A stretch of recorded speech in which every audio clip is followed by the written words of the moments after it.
Meus caros, nesta revista de imprensa, que tem sido um pouco adiada nos últimos dias por causa do excesso de trabalho do final do ano, enfim, mas finalmente os nonos anos já terminaram, as aulas vão terminar na terça-feira, portanto o trabalho já está menor, as avaliações estão feitas, está tudo tratado e agora começa a haver mais algum tempinho entre as formações da transição digital, as reuniões do nono ano e depois as do oitavo, e para mim chega.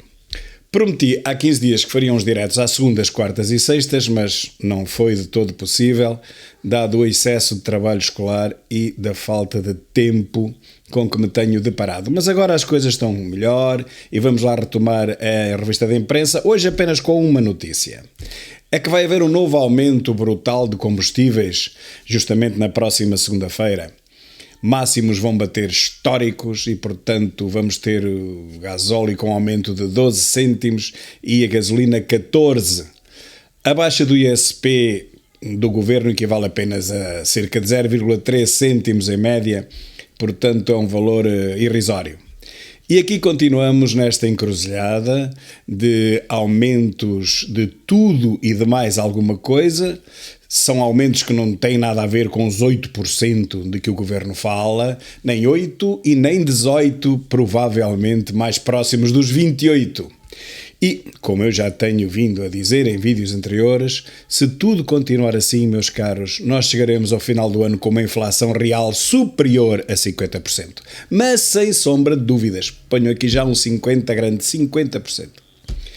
As famílias portuguesas, especialmente a classe média, e já nem falo na média baixa, não terão possibilidades de fazer face a esta inflação galopante. Esta é uma situação alarmante, mas é claro que ao contrário do que se passou com o Covid, ninguém fala nisto. Aqui não se mete medo às pessoas, porque o que interessa é mantê-las desinformadas o mais possível.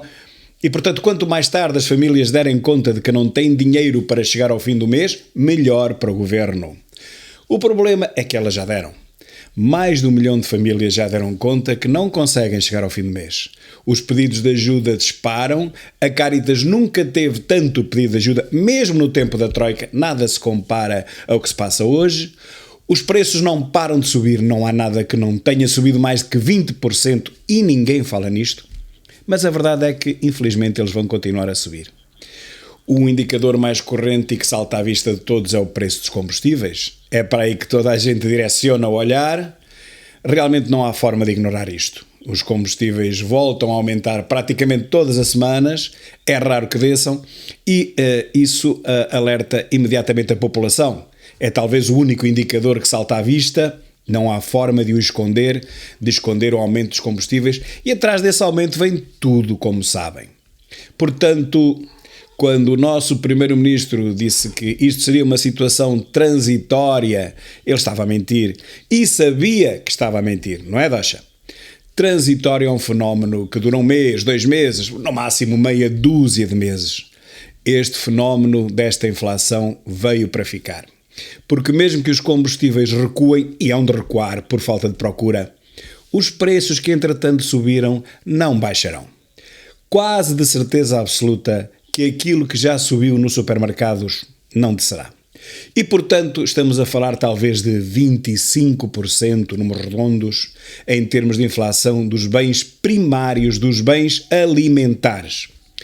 A alimentação vai logo a seguir às despesas de habitação e antes da prestação do carro, para quem tem os créditos.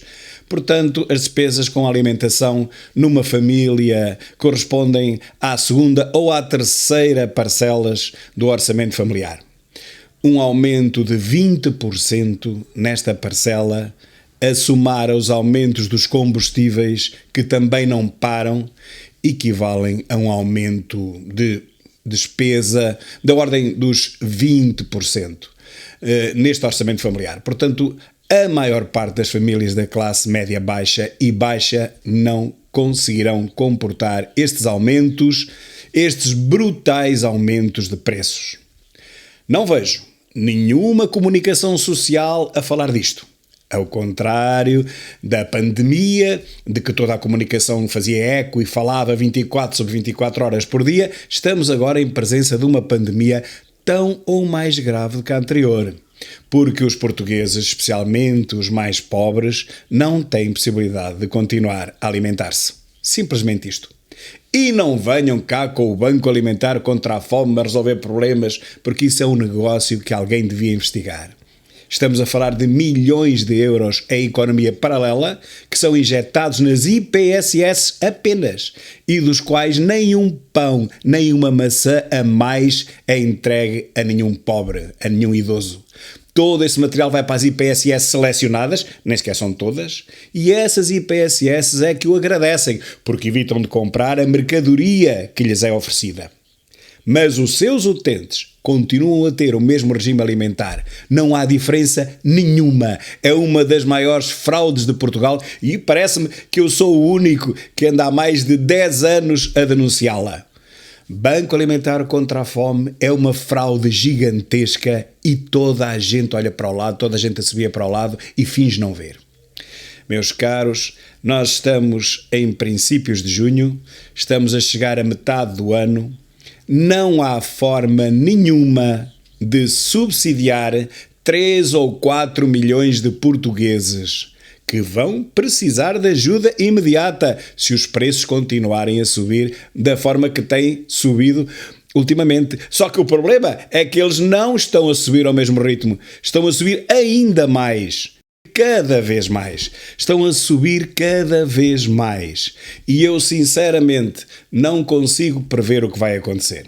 Mesmo no país mais resignado da Europa, mesmo com o povo mais distraído, que não quer saber da sua própria vida para nada, mesmo neste caso, meus caros, quando a fome chegar e está a chegar, alguém vai ter que berrar, alguém vai ter que reclamar, alguém vai ter que apontar o dedo a alguma coisa.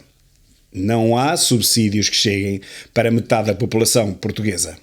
Fixem esta frase, porque ela vai ser atual dentro de muito poucas semanas. E quando a fome chegar, o que vai o povo fazer? Vai continuar a permitir que Costa dê 250 milhões à Ucrânia quando não dá um cêntimo a nenhum português?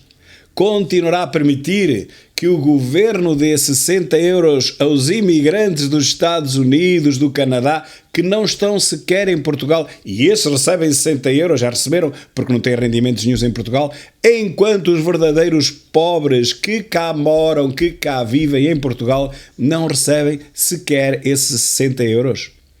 Vai o povo permitir que se esbanjem 1.000 milhões de euros no SNS, que cada vez deixa morrer mais pessoas por falta de socorro atempado, quando esse dinheiro podia matar a fome dos tais 4 milhões de portugueses? Continuamos a deitar para o lixo 1.000 milhões de euros por ano no SNS, que cada vez mais deixa morrer portugueses por falta de tratamento. E ainda no SNS, continuamos a despedir, a não renovar contratos com as PPPs que mais rentabilizaram os hospitais que geriram. PPPs que, para além de porem tudo a trabalhar corretamente, diminuir os tempos de espera de uma forma constante, de atenderem bem os utentes, ainda davam 200 e poucos milhões ao ano ao Estado. Acabámos com isso por uma questão ideológica da extrema-esquerda.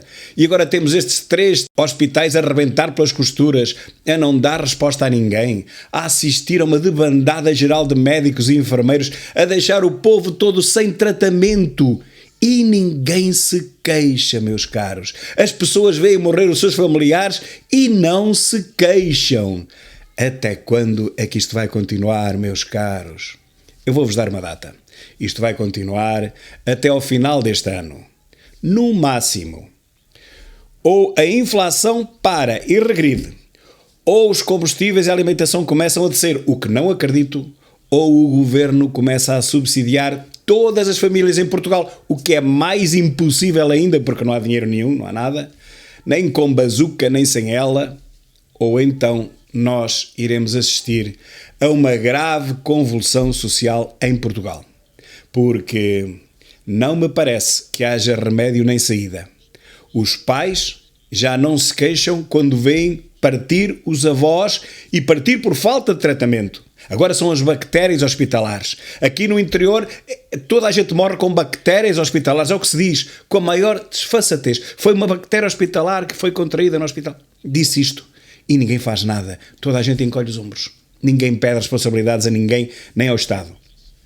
Mas esses mesmos pais, que veem os seus pais morrerem por falta de tratamento, não conseguirão ver os seus filhos passar fome. Isso eu posso garantir. Nenhum pai que o seja consegue ver o seu filho passar fome. E se calhar, meus caros, se calhar será isso o clique que falta. Será esta indignidade responsável pela mudança. Provavelmente é isto que vai fazer mudar Portugal.